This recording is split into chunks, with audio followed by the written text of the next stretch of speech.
Alexander Whitmore had never washed a dish in his life, never taken a bus, never slept in a small room. At 31, he had everything. A hotel empire he didn't run, 3 sports cars he never drove, 2 broken engagements he didn't care about. But none of it mattered the morning he walked into his father's hospital room and saw a young Filipina doctor holding his dying father's hand like she wouldn't let him face death alone. That was the first time something inside him didn't feel empty.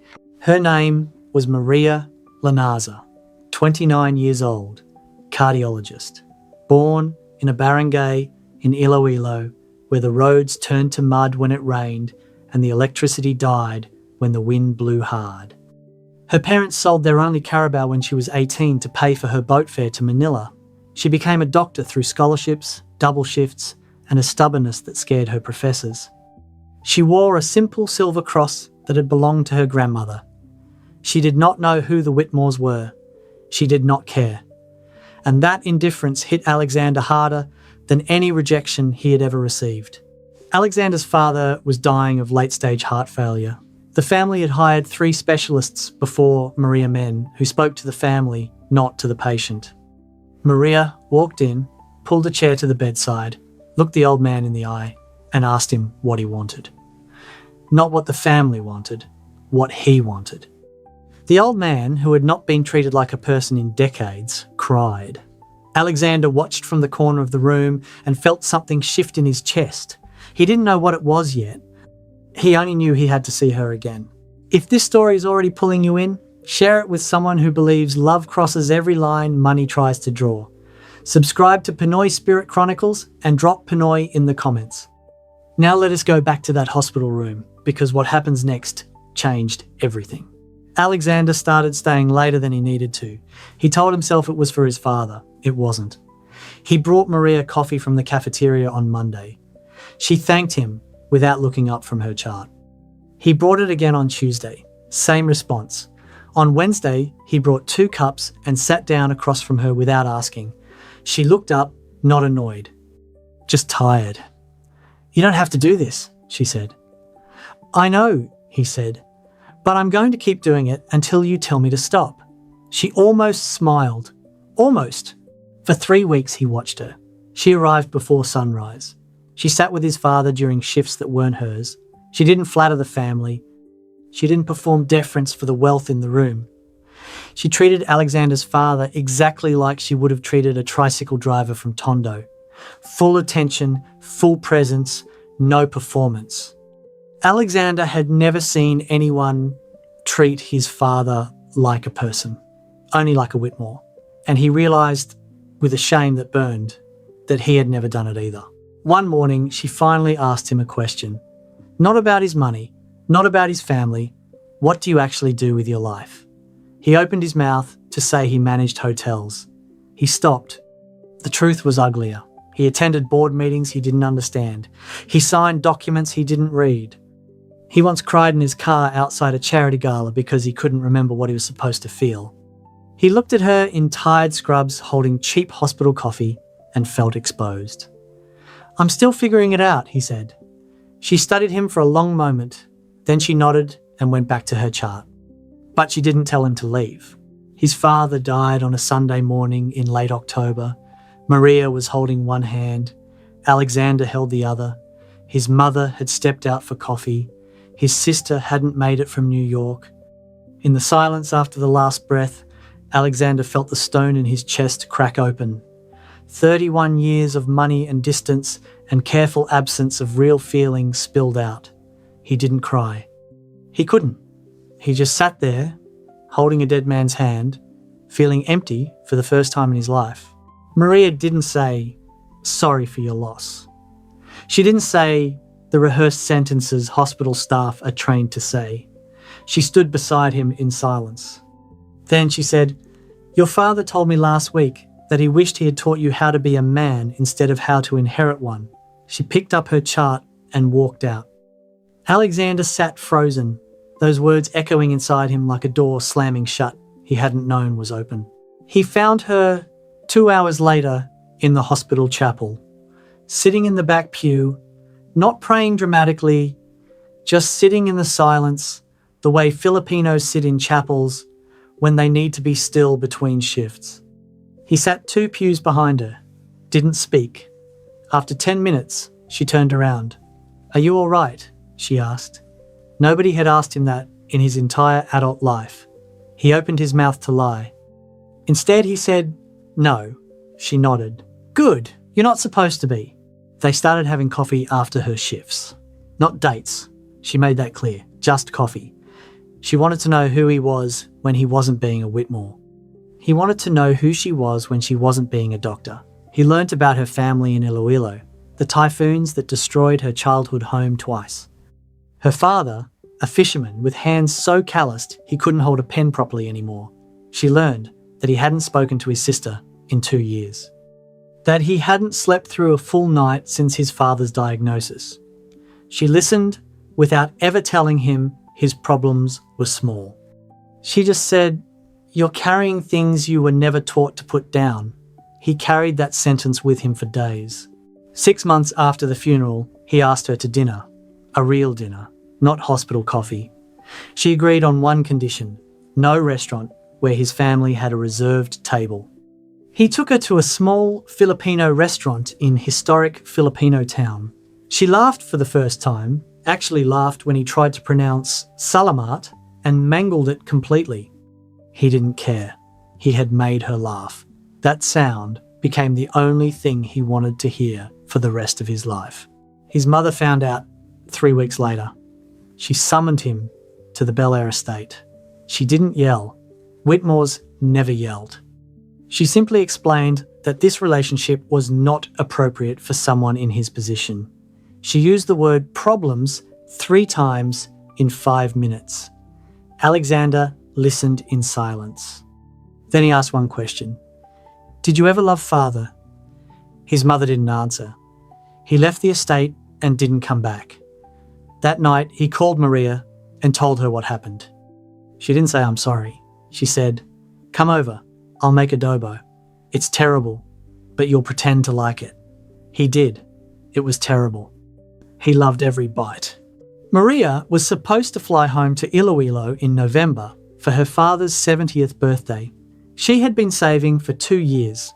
Alexander asked if he could come. She looked at him for a long time. "My family has nothing to give you," she said. "That's exactly why I want to go," he said. She booked his ticket on the same Philippine Airlines flight. Economy class. Window seat. He had never flown economy in his life. His knees hit the seat in front of him for 15 hours. The airplane food smelled like nothing he recognised. Maria slept with her head against the window, her hand resting on his arm.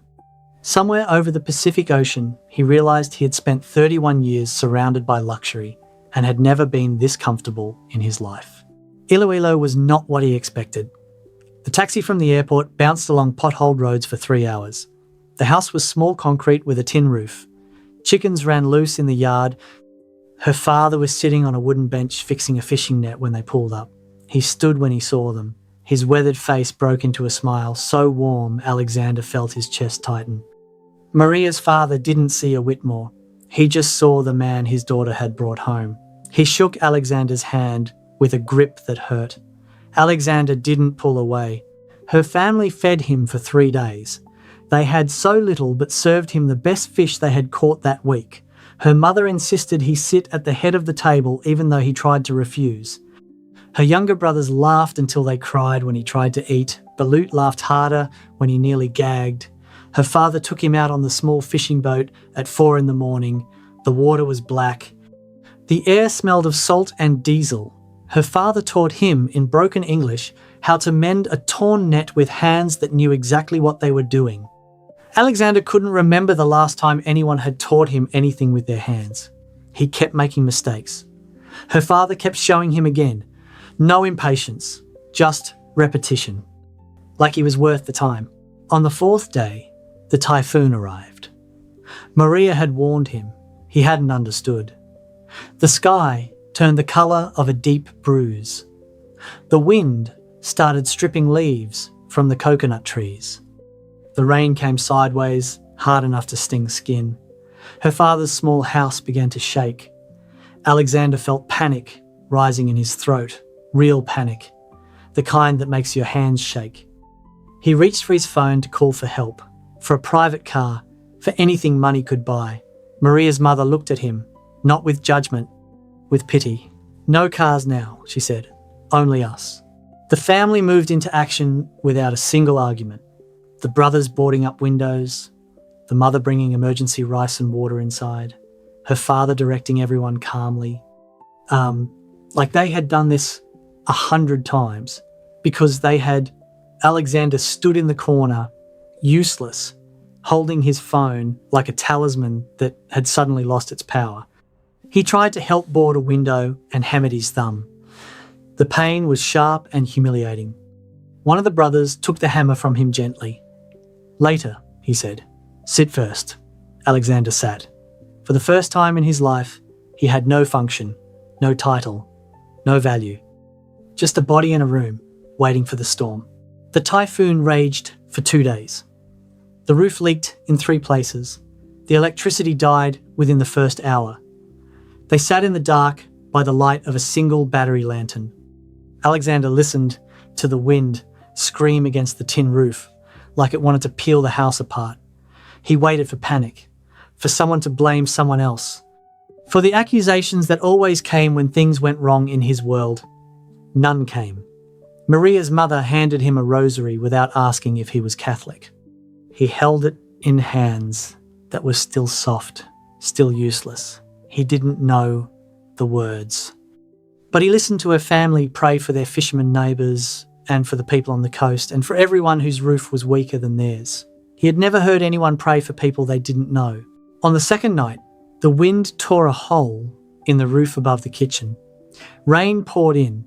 Alexander grabbed a pot to catch it without being asked. It was the first useful thing he had done. Maria's father nodded at him, just a nod. But Alexander felt it in his chest, like a door opening. They took shifts holding the pot, emptying it, holding it again. By morning, Alexander's arms ached. His back ached. He had never been this tired. He had never been this awake. The storm broke on the 3rd morning. Alexander walked outside with Maria's father into the wreckage. Trees down, houses partially collapsed, boats washed inland. A neighbour's roof was destroyed completely. An old woman stood in the rubble holding a photo album over her head to keep it dry. Without a word, Maria's father picked up a hammer and walked toward her house. Alexander followed. They worked for 10 hours, rebuilding a stranger's roof. Nobody asked them to, nobody paid them. When Alexander's hands blistered and bled, Maria's father handed him a rag.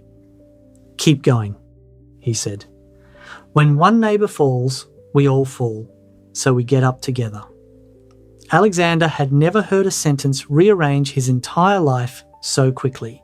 That evening, exhausted and covered in mud, Alexander sat on the wooden bench outside Maria's family home. His hands were raw, his back screamed. He had never been this dirty. Maria's father came and sat beside him. They didn't speak for a long time. The old man lit a cigarette, hand-rolled, rough, and offered Alexander one. Alexander didn't smoke. He took it anyway. The first inhale made him cough. Maria's father laughed a sound like gravel and warmth. Then he said, in his careful English, "You are not a rich man here. Here you are, just a man. The question is, what kind of man do you want to be?" Alexander felt tears running down his face. He didn't wipe them. He didn't care who saw. He was crying because he was finally awake and he finally knew the answer. He flew back to California with Maria 1 week later, sat on the plane in silence for the entire 15-hour flight. When they landed in Los Angeles, he didn't go to his Bel Air condo. He went directly to his lawyer's office. The next morning, he liquidated 40% of his personal Whitmore inheritance. He didn't tell his family. He didn't tell Maria. He knew exactly what he wanted to build, and he didn't need anyone's permission to become the man he had decided to be. He used the money to establish the Linaza Foundation, named not for himself, but for her family. The foundation built typhoon-resistant homes in coastal barangays in Iloilo, funded scholarships for Filipina medical students who wanted to become rural doctors, provided emergency housing materials for families whose homes were destroyed in storms. The first project failed. Bureaucratic corruption stole half the initial funding. Alexander didn't quit. He flew back to Iloilo, sat with local officials himself, learned who to trust by watching who showed up to work without being paid. The second project succeeded, then the third. The first 100 homes were built within 8 months. Alexander didn't put his name on any of them. The only name on the deeds was Linaza. He proposed to Maria on the wooden bench outside her family's house. He had flown back specifically for this moment. He didn't bring a Cartier ring. He brought a simple silver band, the same metal as her grandmother's cross, and he had asked her father's permission 3 days before. Her father had cried, the old fisherman with hands like leather, wiping his eyes with the same rag he had given Alexander for his blisters. Maria said yes, without crying. Then she walked into the house and cried alone in the kitchen for 10 minutes before coming back out and kissing him in front of her entire family. Her brothers cheered. Her father pretended not to cry again. Her mother made adobo that was actually good this time. His mother did not come to the wedding. His sister did.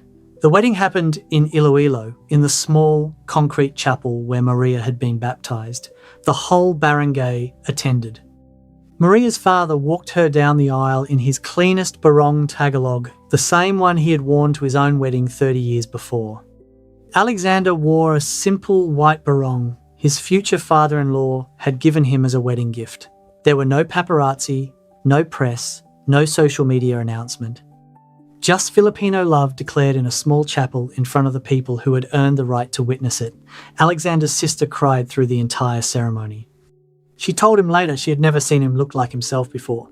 They moved into a modest house in Iloilo for the first 6 months of their marriage. Alexander commuted to California once a month for foundation business.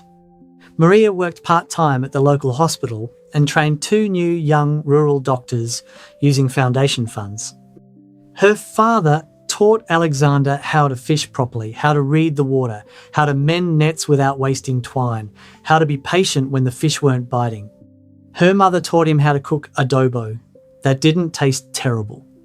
He burned it 3 times. She laughed and showed him again. He learned more about what family meant in those 6 months than he had learned in 31 years of being a Whitmore. 3 years later, the Linaza Foundation had built over 600 homes across Iloilo, Leyte, and Samar, trained 42 rural doctors, created a typhoon early warning network covering 9 provinces. Alexander was no longer the heir to a hotel empire. He was the husband of Dr. Maria Linaza Whitmore, the son-in-law of a fisherman named Tatay Ernesto, a man who had been taught how to mend fishing nets by hand, how to cook adobo without burning it, how to pray a rosary he still didn't fully understand. And for the first time in his life, he knew exactly who he was. His mother called him 11 months after the wedding. She had read about the foundation in a newspaper. She wanted to apologize. He flew back to Bel Air to see her. She was older, smaller, alone since his father died. She told him she had been wrong. She said the words she had never said to his father. I should have loved him better while he was alive. Alexander forgave her quietly. Then he invited her to Iloilo to meet his wife's family.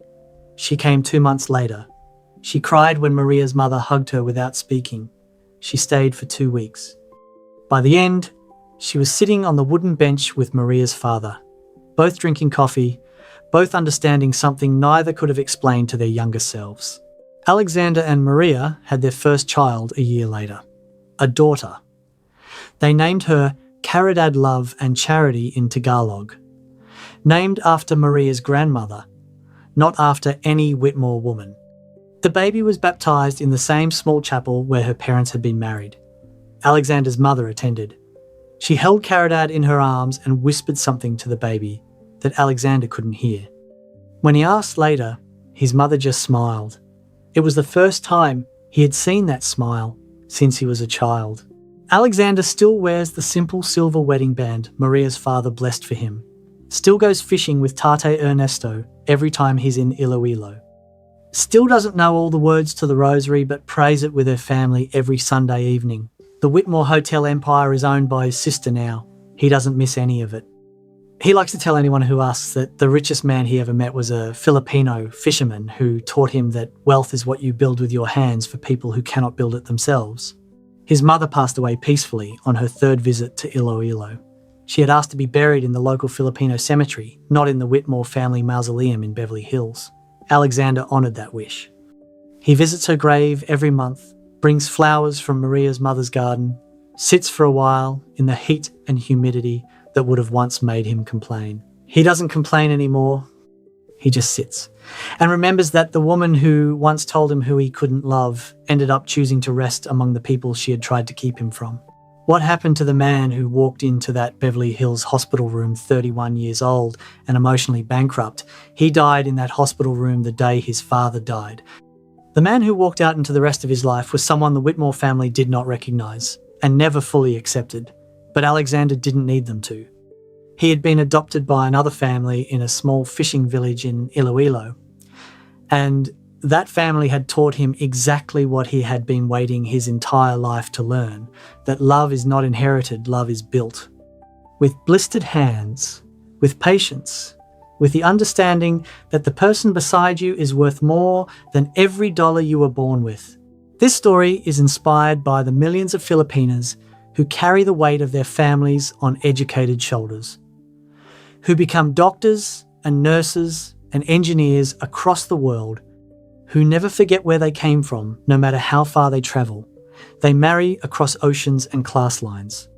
They bring foreigners home to barrios where chickens run loose in the yard and typhoons rebuild families every season. They show people what love actually looks like when it is not protected by money. And in doing so, they teach the rest of the world what every Filipino already knows, that real wealth is the family that prays for you in the dark when the storm comes. If this story moved you, share it with someone who needs to remember what love built by hand looks like. Drop Pinoy in the comments if you believe the best things in life are the ones you earn, not the ones you're given. And if you've ever had to rebuild after a storm, literal or otherwise, tell me about it below. I read every comment. Subscribe to Pinoy Spirit Chronicles. More stories like this are coming. Salamat